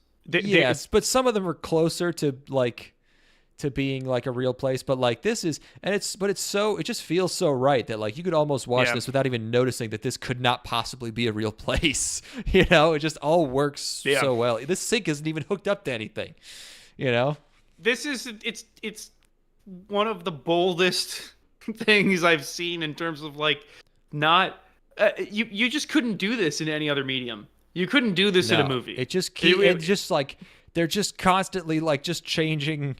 This makes it sound too pornographic, but they just keep changing positions. Like they just keep changing up the things they're doing. They're just washing different stuff. They're using different, they're just like now they're walking around and they're like it's so luxurious. It's so gets into the tub, like once she's in the tub, they really start to animate the fuck out of their expressions while they're talking. Yeah. Like, and So all of this is kind of builds up to the point where the younger sister busts into the room. Yeah, Tsukigi is Uh, always the cock blocker. She's the more possessive one. She's portrayed as being a bit more yandere. She often has a knife. but it's just a sliding door that just opens up into the rest of the house that looks completely normal. Yeah. You just have this.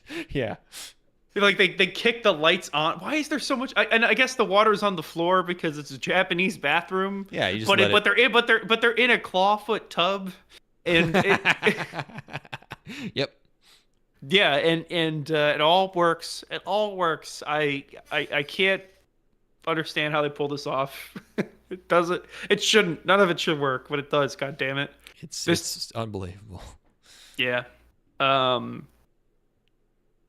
This is how I felt about Bakemonogatari too. Of course, was like I just didn't. I don't. My mind can barely wrap. I can barely wrap my head around it. I'm All of seeing all this Monogatari for on the first Blu-ray. time. I feel like that would be like 10 discs. I mean, maybe they will do it at some point, but they're still kind of releasing them. There was more last year. All right. Next episode we got. Episode 5 is a lot more sister problems. That's where we really start to get into the meat of the plot, I think. Yes. Here, you describe that while I find a non-nude lolly frame. Wait, and then I'll go to the Okay. bathroom. There we go. Yeah. Five is when we get into Talk the about history this. with yeah. This is five is when we get in the history between the elder sister and Kaiki, and they have their whole discussion about how he's just in it for the money or whatever, and that she's a fake, that she she's correct but she's not strong. She wants to be something that she's not. She knows what's right but can't act on it. And he knows that he's a fake and accepts it, and then is able to act on it to make money. So she's now under that horrible horrible curse. Let's see. We get home and Araragi starts trying to take care of her. And this is the scene where he gives her a sponge bath. Yeah, so she strips down. I gotta wait for him to get back so we can look at some of these screenies. Yeah, this is definitely getting taken down off of YouTube. There's no way we're getting away with having all of these extremely lewd positions that the girls can't help themselves. They have to be in lewd positions all the time. It's like every frame that they're in, they have to have some lewd body part pointed at the screen, or doing something that looks sexual with their mouths, or you get the idea. But yeah, again, impossible to recommend. I know one person other than Declan that's watched this in real life, and he's seen all of it, and it's yeah. I guess at this point I have to acknowledge that he's way more of a fucking weeb than I am. He's really been through the shit because he's seen all of this. He's watched all of Sympho Gear. He's just a grinder. He's just a grinder, man. He's seen everything.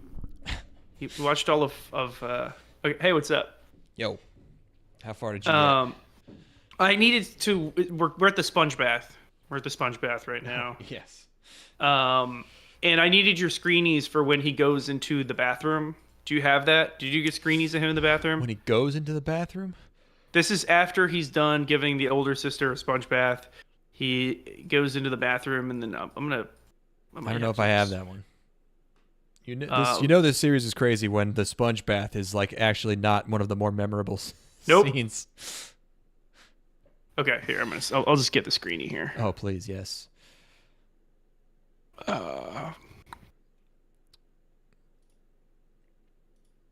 Are you just flipping through your screenies right now? I am. Okay. But I don't know if I have the one you are requesting. I'll just make it. I'll make my own. God damn it.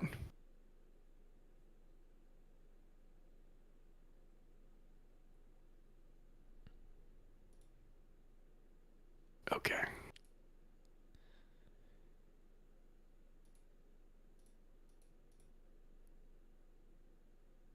There you are. There you are, my friend. Okay.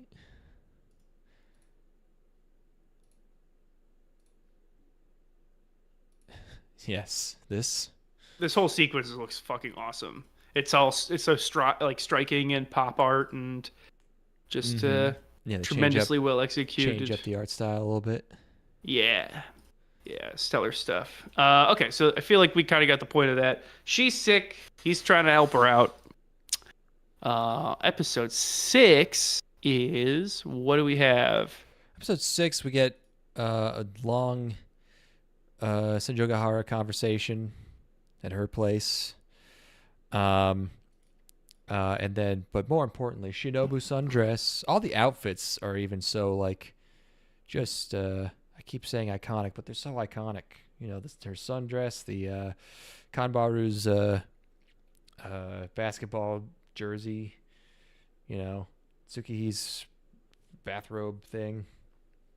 Oh, we got to go back to the Sanjigahara conversation scene because this is Yes. she's carving up 100 pencils into like basically murder, like tools of murder. She Yes. wants 100 pencils to take with her to kill Kaiki, and she's arranging them into like towers and in statues and like making all sorts of figures with them.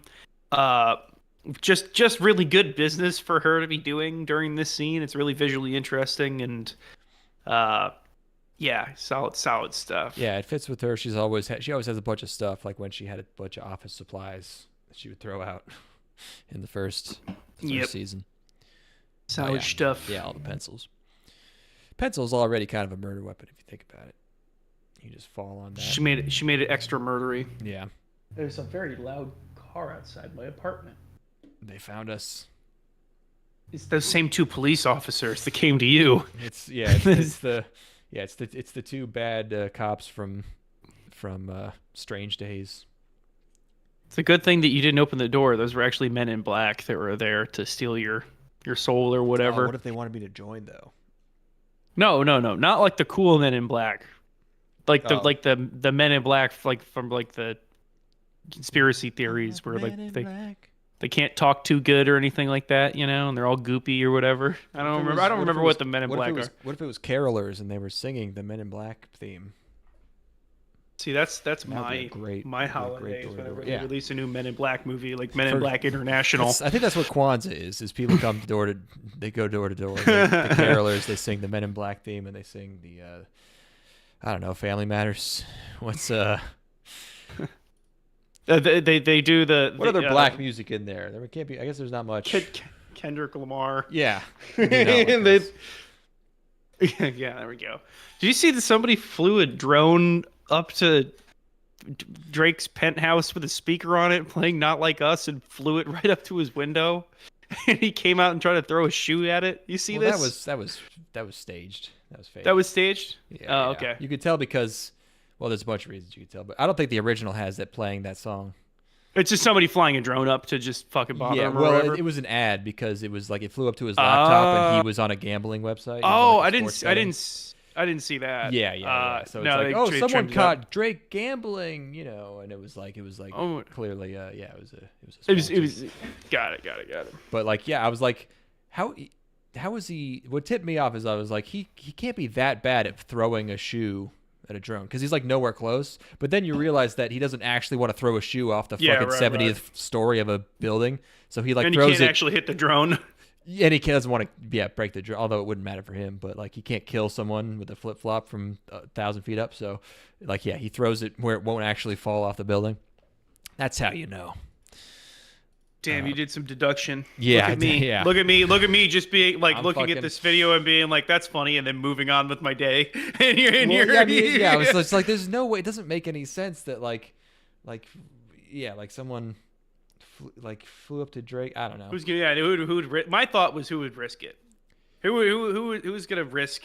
Well, it's also just like you need to know where Drake lives, which like, how do you even get that information? You find out where Drake I'm lives. sure, but like. Yeah, I guess if you live in Toronto, like, but you'd need a rumor, You need to like find someone who knows. I don't know. And then you would have to do it, and he would have to be in there. Which like he probably owns 1,000 houses. What are the odds that he's gonna be in the place that you go to when you fly the drone there? And he also had his laptop out. Like it's just too many coincidences. I didn't see the laptop part. I just saw Oh, yeah, the shoe throwing. That's all I saw was the He does. Yeah, I do wonder if he did like the very wimpy shoe throw on purpose. Like he's leaning into being a huge pussy. I don't know. He might. you have to, right? That'd be funny as hell. It is. Funny, yeah. So episode 7, we ready to get there? Yeah. I was gonna talk about. Hold on. Oh, there's more Shinobu sundress. It's important. Yes, but yeah, episode 7. This is we get more Karen stuff. Specifically, a big Karen fight. He fights his sister. This is another amazing scene. It's great. This is some really, really fluid animation, really visually inventive. Just obviously just top notch stuff right there. Yep. So what's the resolution of this fight? He wins, or honestly, I can't remember. I think he wins, and then that allows him to go after Kaiki. He's like, you have to let me go after him. Okay, yeah. I think, yeah. And I think also at the same time, Shinobu is trying to convince him to let him like use her, but he doesn't want to, or something like that. Right. Which is going to be a recurring thing here. Is the how much he's willing to lean into Shinobu's abilities versus how much wants to talk people off the ledge, which is pretty sure what happens here. Yes. I don't know when he became shorter than his sister, but he's shorter than his sister now. He is supposed to be very short, and Karen is tall, I think, which means she's like 5'4" or whatever. But right, that's a tiny little guy. Maybe she's like 5'6", and yeah, I think he's like 5'2". Okay, like so we get a confrontation with Kaiki here. Yes, this is our main Kaiki confrontation. Oh, she's 5'7". Wowzers. That's a tall Japanese girl. That's a big girl, yeah. She might have room to grow, too. What, she's 15? She might get up there. Might have a little more in there, yeah. And Koyomi is 165 centimeters, which is 1.8 yards. That doesn't help. Oh, 5.4 feet, which is 5'5"-ish? Little under 5'5". That's actually like kind of not even that short for a Japanese guy, but she's just tall. She's just tall. Yeah, hell yeah. So they go and confront Kaiki here. Yes, and they did. He is just infuriating. He's just completely infuriating. He's an impenetrable. He's rock solid. Yes, buddy. He is the only thing that moves him is money. Yeah, it's the only thing that moves him, except for when he makes the decision that he doesn't want to fight. Basically, is the reason that he gives up in the end, or what is his reasoning for just giving up and leaving? He's a rational guy. I mean, yeah, I don't know. Again, I didn't watch this too intensively. I kind of skipped over some of the longer convos, but yeah, there's a lot more Kaiki in second season, and like I said, he's so good. He's so good, dude. But yeah, this is a quick intro to Kaiki. He's moved by money. In the end, he basically apologizes in a completely hollow fashion because that's what they want. Mm-hmm. He's like, and then he agrees to leave the city forever. Yeah. And then that's that arc, I guess. I don't think he leaves forever. But no, well, no one leaves forever, and no one's ever really gone. No one ever really dies.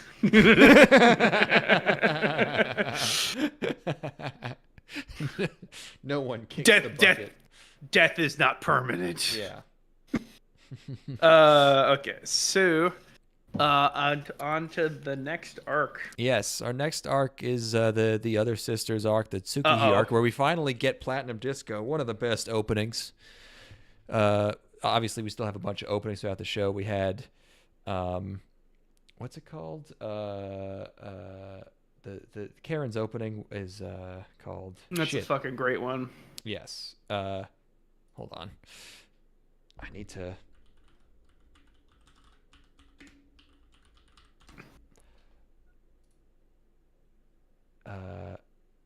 Marshmallow Justice, right. Those are 2 words. But yeah, Platinum Disco. Great visuals. Oh, also, I forgot at the end of episode 7, we get the famous "Walk Me Home Gently" scene. Where do you know about "Walk Me Home Gently"? No, what? This was a thread. This was a message board thread where people were discussing this episode where she says, "Please be gentle with me tonight." At the end. Yeah. And someone was trying to imply that statement was in some way sexual, but a poster was quick to correct him in saying that she meant "walk her home gently, idiot." And that's a very famous post. Now that was he was probably joking, but it is very funny. This is a guy being like, "She meant walk her home gently, dude. Come on, don't be a moron." Yeah, don't get your head out of the gutter. Yeah. This is a classy show. Mm-hmm. This is a classy show about upstanding people. None of that sort of unsavory business. Exactly. Okay, episode 8, sorry. Episode 8. Episode 7, it's time for Karen sex. Yes. You've been waiting for it. This is actually, to me, probably the most iconic scene. Like, probably. Well, this broke out of the Monogatari realm. Like, this is just an iconic anime scene. Period. This is just one of the most famous things ever. Like, yeah, probably the long bath sequence is just barely number 2, but this is and by the way, before this came out, like and this is one of those. Monogatari is an adaptation, and with adaptations, people are just never satisfied. Like, they always have some vision in their head, and Monogatari is probably the only thing that has ever managed to regularly surpass what people even have in mind, where it's like it just goes so above and beyond what people can even imagine, even if what they imagine is like not even sensical. So before this came out, I specifically remember people saying, "There's absolutely no way they're going. There is absolutely no way they're going to animate the toothbrush scene. There's no way." Boy, did they! Boy, did they! Boy, fucking! Do you bet they will, buddy? And not only did they, it's like half an episode. It's like 10 minutes of fucking nonstop toothbrush action. It's just the least appropriate thing ever put on screen. No. Of all of the things that you could watch, like this, the classic, like the show when I'm watching it by myself versus the show when my mom walks in. This is the last thing in the world that you want somebody walking in on you watching. This is probably why the police were coming to your door, is that they knew you were about to watch this scene. It is. I don't want people to know that I watched this and enjoyed it. I was so stoked on this scene when I first saw it that I remember explaining it in detail to a guy we went to school with named Alex on the school bus. He was British. He is British. Of course. You know him. And of course. And I remember just explaining I think I might have showed it to him on. Wow. Maybe I didn't. I don't know. But I was just like, dude, this shit is nuts. And he was just like, obviously he thought I was insane, because I am. But I mean, it was very exciting. I'm at this point, I'm just completely out of adjectives. But like, this is just, they display Karen and her body in so many ways that by the end of the scene, you truly feel like you have sexed. I feel like I've had this woman. There is no other piece of media that does this. There is no other piece of media could evoke this exact feeling. It can't be done. This is the only. This is a totally unique 10-minute long sequence. This is its own type of thing. Yeah, it's nothing understands eroticism. Anyway, not even in the ballpark. Nothing else comes close. This isn't just like, oh, ew, booby sex. Like, this is such a high effort. This is like This is This just is pure like art. this is like getting off over like the lines around a girl's mouth. You know, it's like the detail that they draw all of these expressions on her face is like they're true sickos working on this thing. Hold on, let me snip a shot here. This is They like just understand. They understand at a very deep level. oh my god, I gotta brush. I mean, I would say that 99% Let's see. of hardcore pornography is less sexual No doubt. than this scene.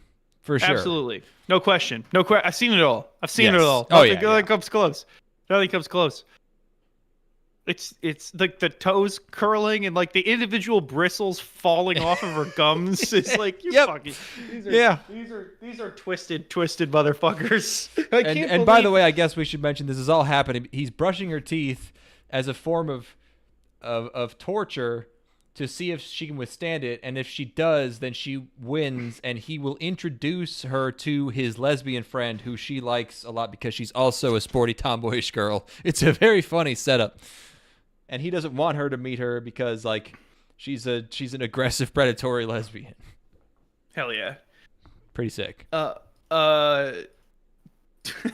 the most ridiculous premise. He's such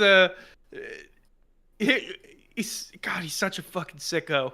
He doesn't really even have plausible deniability at this no. point. He's why are you doing this? He's like going to grab her boob at the end. It's like, yeah, this guy is literally his sister. And then the episode ends with her being like, oh, you know, we have to. Yeah, technically, it was a draw because somebody walked in on us, and then they tumbled to the bed together. Yeah, it does kind of do a fade out where she says, "Let's go for round 2." It's like you could take that as an implication that like he might have just fucked his sister. I don't know. I honestly don't know. That could like it could go either way. Man, where are the parents? 50-50. Where are their parents, man? I think they do explain, you know, everyone gets explained. They do explain where the fuck his parents are at some point. I forget what it is. I think you do meet his mom. She does show up. Does she show up in this? No, she doesn't show up here. Maybe it's second season. You meet his mom eventually. Yeah, so that's another I've been absolute going banger. through so many screenshots. I am not even at the toothbrushing yet. Wow. I've gone through like 30 screenshots from this scene. This is the lewdest article of clothing anybody has ever worn. Another iconic outfit. Yeah, but yes, she's just like, I don't even know what this is. Yeah, it's a turtleneck tank top. Well, it's also her younger sister's clothes too. So it's like it doesn't fit her right. So her boobs are fucking pizzopping out of there. Yeah, I guess it's another like she's dressing seductively to get her brother to do something. It's another crazy aspect to this. It's so goddamn good.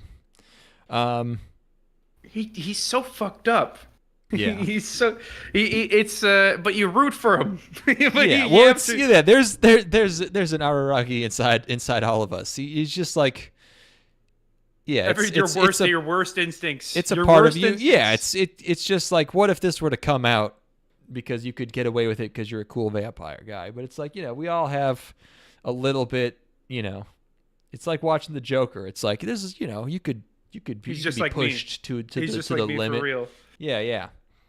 It's like, I don't know, falling down or something. It's every man has the potential to snap, but in this case, he's snapping into a Slim Jim, and the Slim Jim is his sister. If your sister was just sexy enough, you'd be able to do this to her.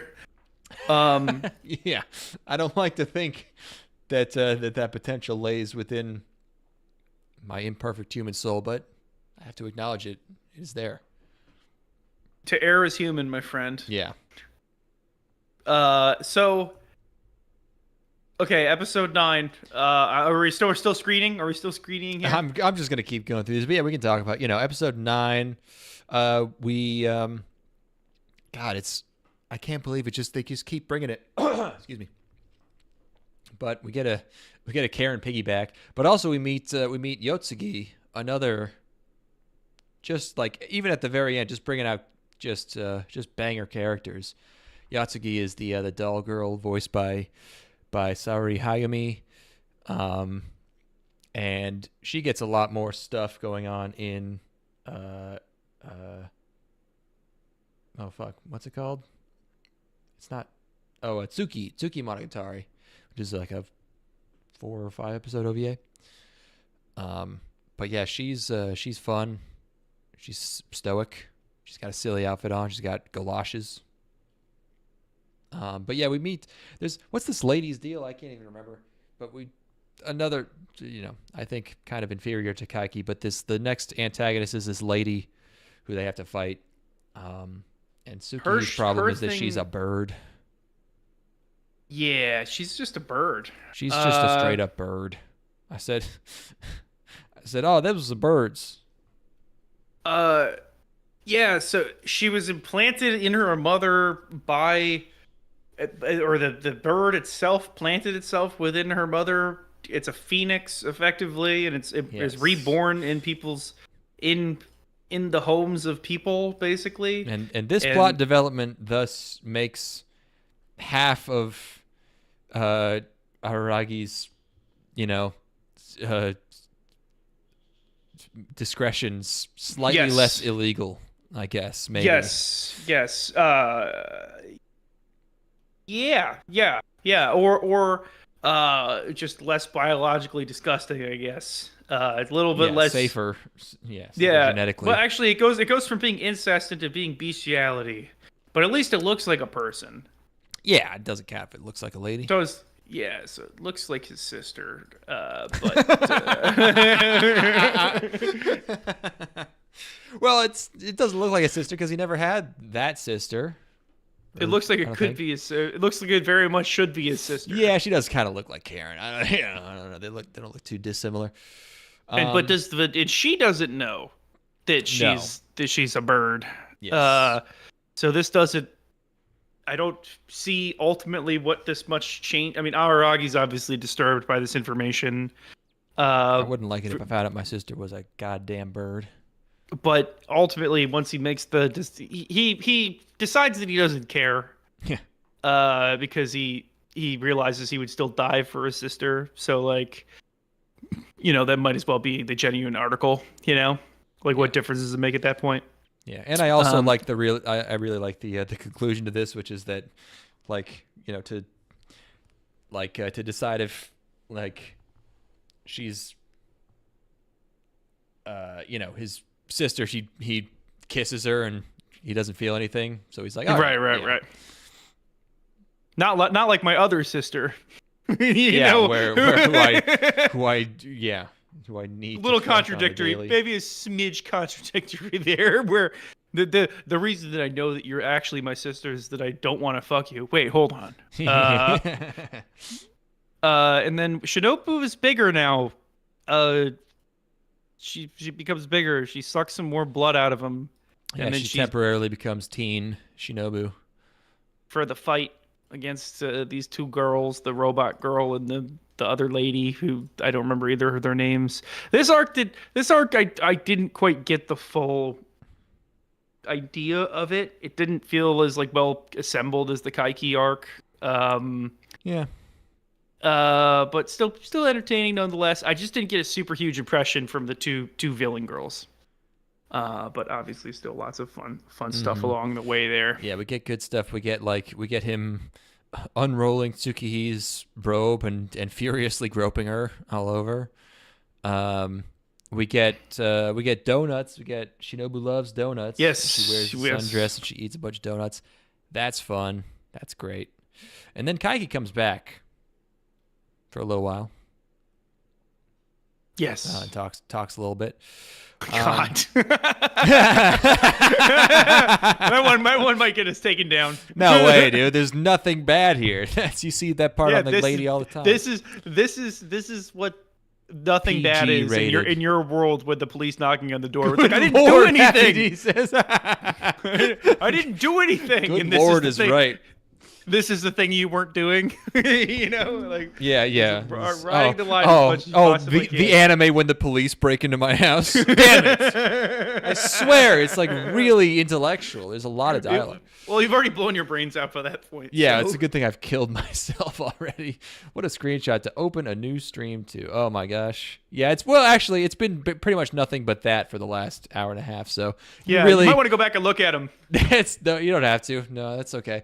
I don't want it to get us. This has been good. I don't want this taken down. But yeah, I mean, it's all the good screens from this show are pretty much on that level.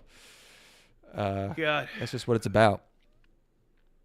So, do you have more to say about these last few episodes here? Karen's big fat B ass. That's what yes, I have, that's what I have to say. Where they another one where they're drawing the. They have to. I mean, they're thinking the pelvis there. They're thinking in 3-dimensional space in ways that, like, I mean, they just. The camera it's just always the craziest shot possible that you just can't imagine. You cannot think of this. This is elevated horniness.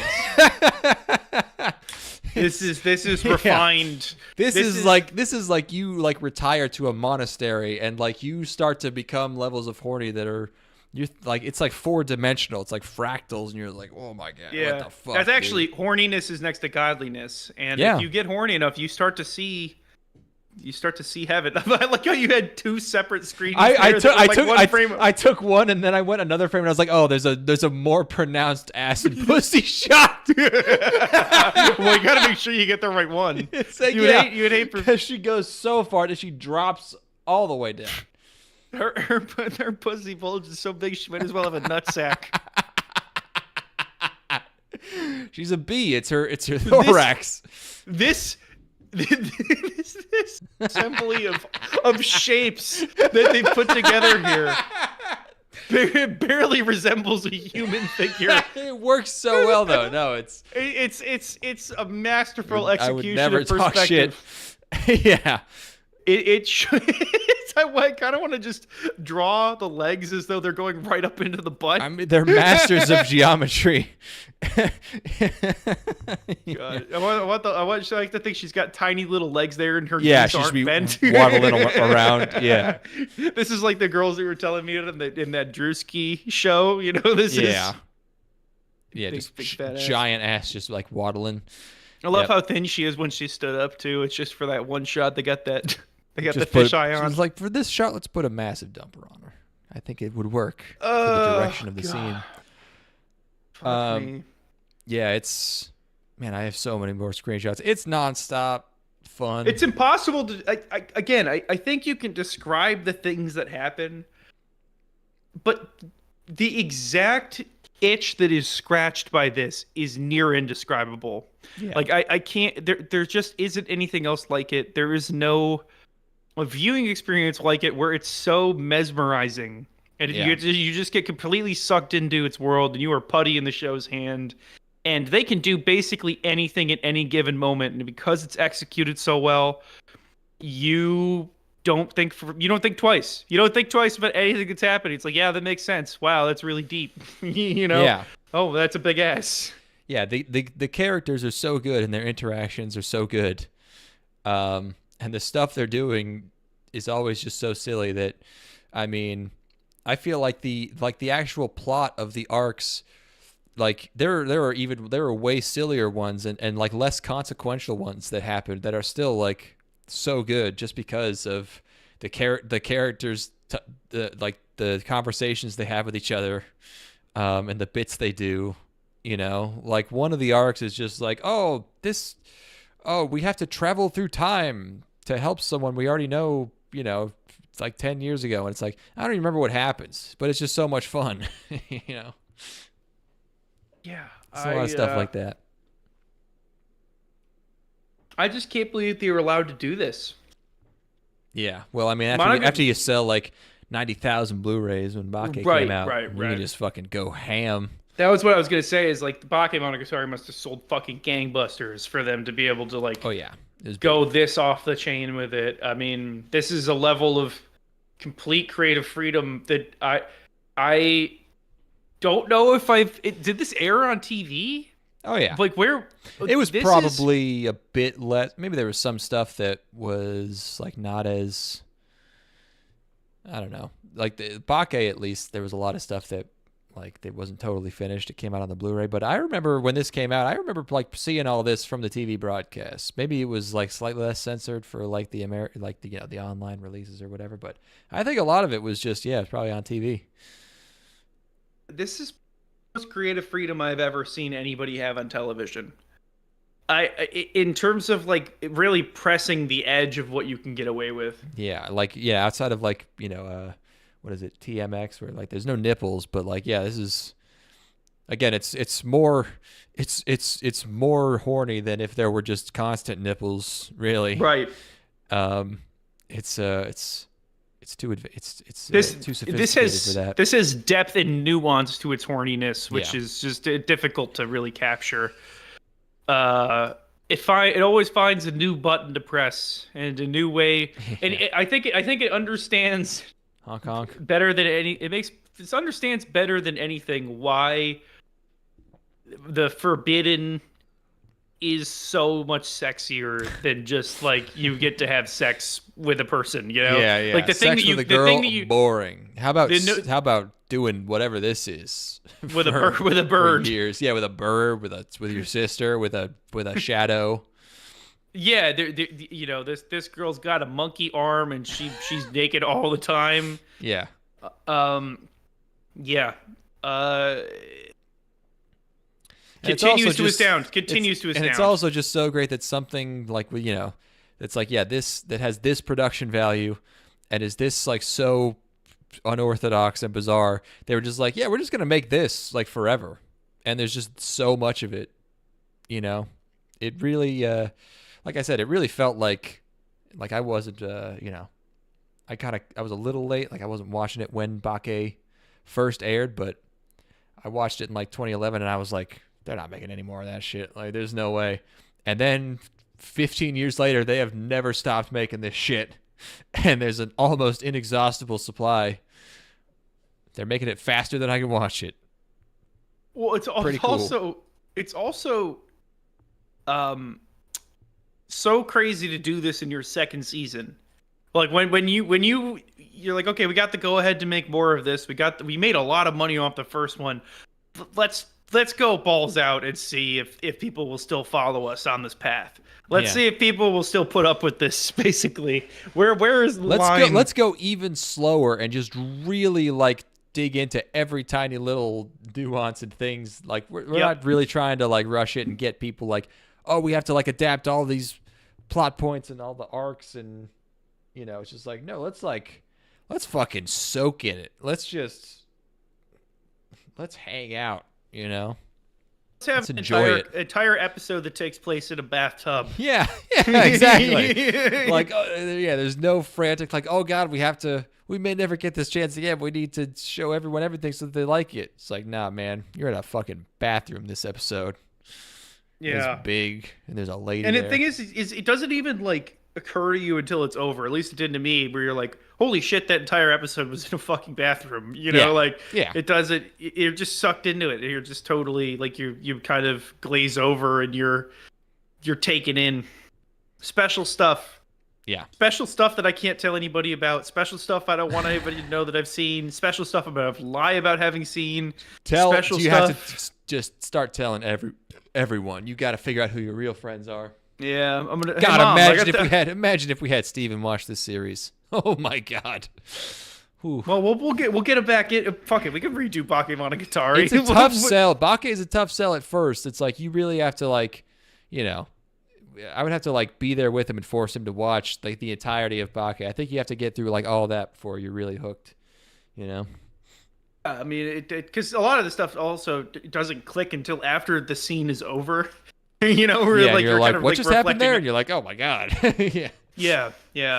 Well, we'll get it back in with this movie, and then we'll we'll dupe him into doing some Monogatari Yeah, stuff. like, Steven, hey, you know what's just like Space Adventure Cobra? Bake Monogatari, 2009. I think Trust me. Steve is such an open-minded consumer of media that I think he would give it a whirl. Well, he would, but Like, yeah, but the tough thing is keeping him on it and like not letting him get distracted because he'll watch like an action movie and he'll just fucking fall asleep. He's always telling me about movies he tries to watch. He's always falling asleep. He's always exhausted. Like I don't know if he's finished a movie without falling asleep anytime recently. I got no ground to stand on with that because No, like I get it, but like I need to find a way to get him. Yeah, I need to get him through Bake. I need to. Yeah, enroll. find him. the right combination of stimulants you can put into him to get him to stay awake. You just gotta get him on amphetamines or something.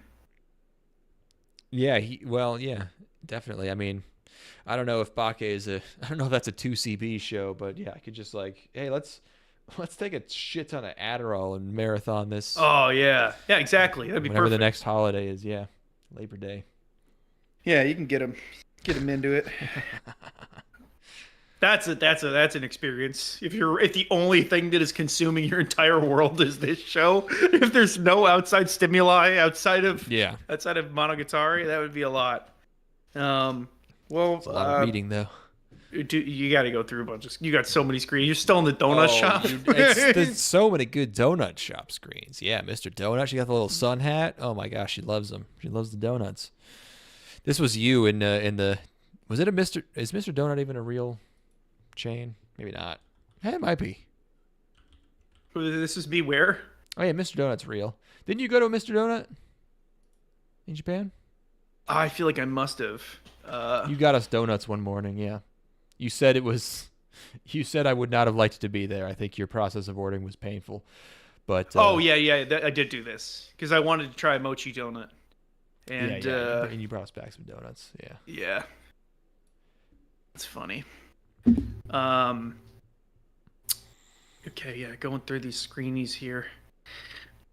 She loves the coffee. She loves to drink it. Look at how happy she is to drink coffee. Yeah, look at that she shot. just really does a 180.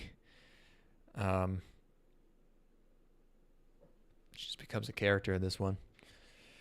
Look at the flat texture on that one. Yeah, the in-betweens have a charm. But yeah, that's another Monogatari.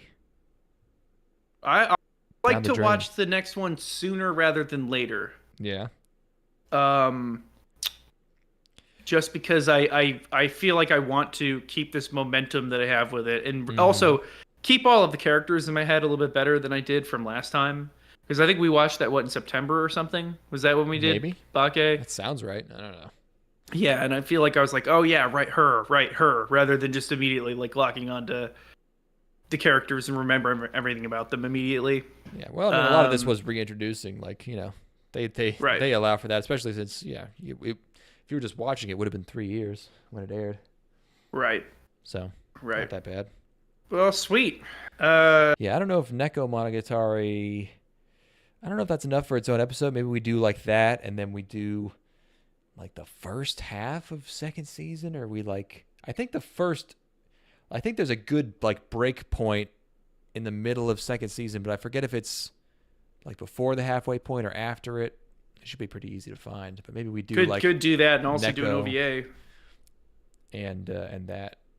Yeah. Well, Neko's 2 parts, right? There's black and white. They're both 5 Yeah, but they're episodes. not really related. I mean, they just deal with the same character, but Got it. Nise came out, and then it was Neko Monogatari, and then second season started. So Okay. that would have been how you watched it. Got it. But Neko Monogatari, the OVA is like 4 eps, so you can bang that out, and then we can probably start These second season. these go pretty quick too. Like this is one where like I would sit down to. This almost never happens anymore, but I would sit down to watch like an episode, and then I would just watch like 3 of them in a row. I would just sit there vegetating and taking it in. Whereas I feel like a lot of the time now it's like I sit down to watch 3 and then I watch 1 of something. Especially if you're doing like a season. Yeah. Where I'm like, okay, right now definitely. I just have to watch 3 episodes a night for 5 nights, and then I'm there. And then it's like, okay, I have watched one episode tonight, and I cannot do any more. So Yeah, yeah, and a lot of the series, while I love it a lot, you know, it there's definitely like there's some drawn out parts. There's some more in depth stuff. The thing I love about Nisei is it is just eye candy from start to finish, yeah, and it's just yeah, it's yeah, it's like that where you're just like you could just watch all of it. It's all so good. I I like it. Yeah. I like it. I like it. It's good. Flash him images But if from any- Nisei while you make him watch Bake to get his blood pumping. Yeah, that's true. Every time he starts to nod off, I'm just like, hey, look at the Toothbrush. yeah, look at the toothbrush. It's all for the toothbrush. It's all they get there. Yeah, I can't believe that's in season 2. I can't believe it's in Nisemonogatari. That's crazy. they now I know nothing. Now from here I know absolutely nothing about the entire rest of the show. That was all I knew was the toothbrush scene. Oh It yeah, could go yeah. anywhere. It could go anywhere. I mean, I can't really say there's anything as crazy as that in in that like direction. There's still, I mean, there's still great stuff, Ooh. but I don't Sorry, know. I don't know I'm how you go fucking- much farther than that. No, that was the final frontier Yeah, yeah. of perv of pervdom. The sister, the final frontier. Nobody's ever done it before. No person has ever Final had frontier sex with a of relative. sex. Yeah.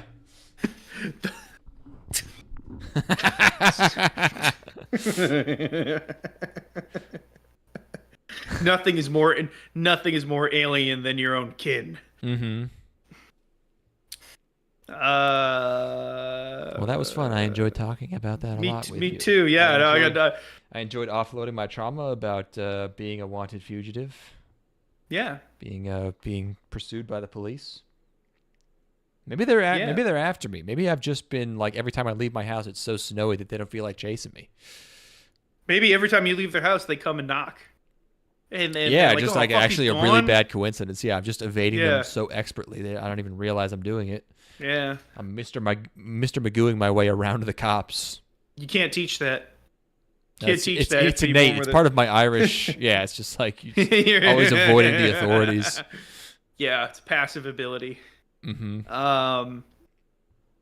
Yeah, no, these episodes are always strange. Or these two have proven to be strange so far. Obviously, so? we'd done the one we'd done Kizu a long time ago, but Yeah, wasn't that a yeah, camping these- one? it That was so was. long It ago was- that we were camping. that was in a woods. Yeah.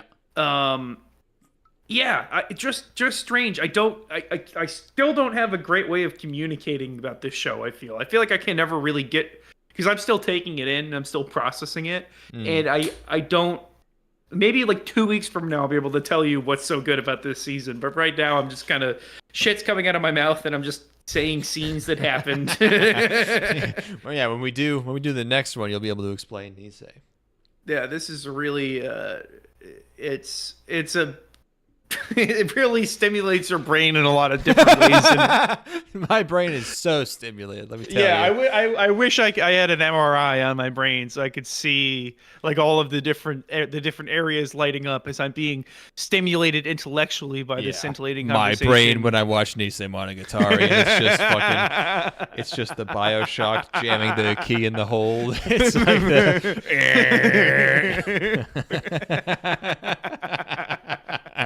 it's just putting every shape into the square hole in the little box.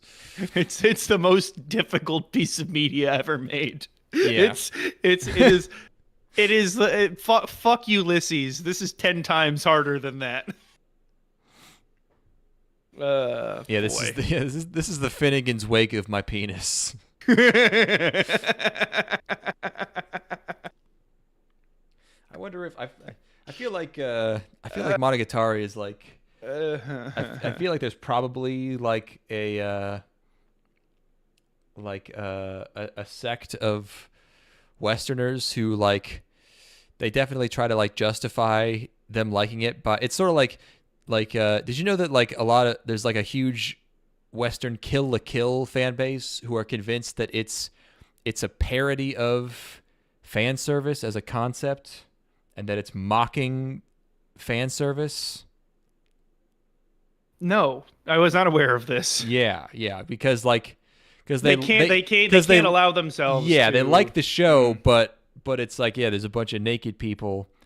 So, and also like there's themes about like nudity and clothing and stuff. So they think it's like a deconstruction of fan service, even though it's just like a stupid.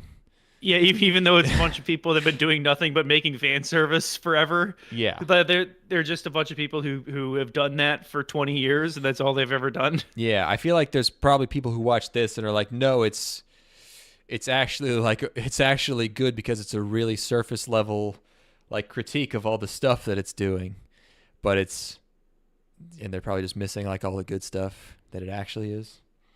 Yeah, this is like one of those. It's going over their head, and it's like, oh wow, it's a deconstruction. It's like the thing that's going over their head is big tits. Yeah. Well, I'll make that meme as a thumbnail for the next video. It's not even big tits. Wow. It's all tits. It's like everything. Yeah. It's just like, yeah. Or just tits. Tits and ass. What if girl?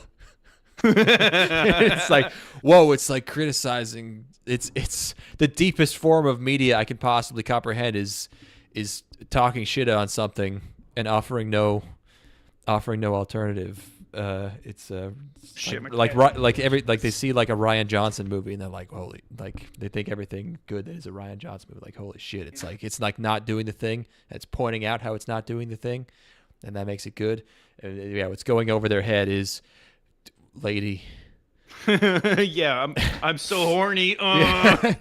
Pussy is literally the best thing ever, even if you can't touch it. The ones that you can't touch are the best. Yeah. Those are the ones you need careful, but also, yeah.